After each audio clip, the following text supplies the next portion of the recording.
maanka uu ku socdo oo uu hogaaminayo gudoomiye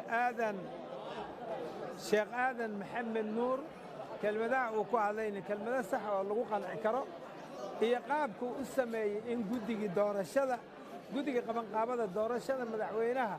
loo soo xulo uu u yidhi aad baan waxay iila muuqataa in ay dawladnimo iyo horusocod halkaa ka muuqato wixii madmadow ahaana ay baxeen baarlamaankana sidaasuu qabaa annaga dhanna saasaan qabnay in xildhibaanadii garbahaare iyo ceelwaq laga soo kala doorto ay codeyn waayaan ajandahan maxaa lagu sifaan karaa waa sheegay gudoomiye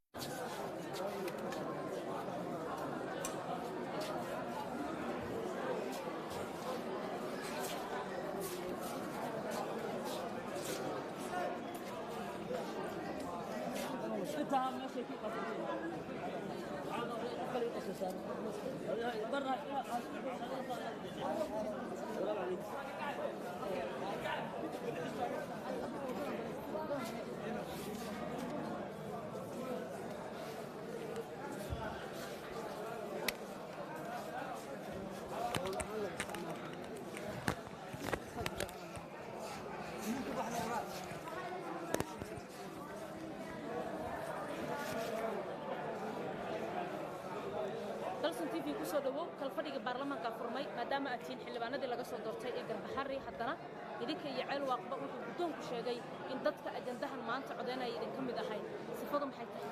ceelwaaq haddii ceel qaalow dad lagu soo doortay iyo dad garbaharri lagu soo doortay waay sharciga haddii laga leexdo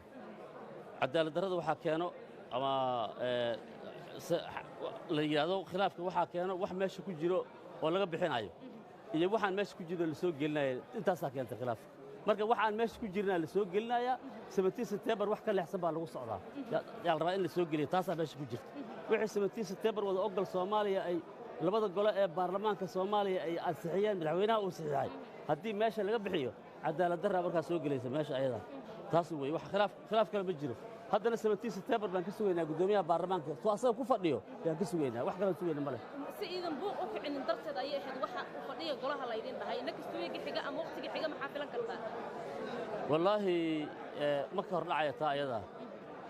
haddii cadaalad darro la horseedo dee cadaalad darrada aan baa dhacayso Soomaaliya waxa ka jiraaba Soomaa haddii cadaalad helana cadaalad ay ku soconaysaa waa saas weey soo ismadii kale markii idinka iyo ceelwaq garbihiina waa la sama markaa ceelwaq mani annaga ceel qaalow wallahi annagana garbaharri baana adigo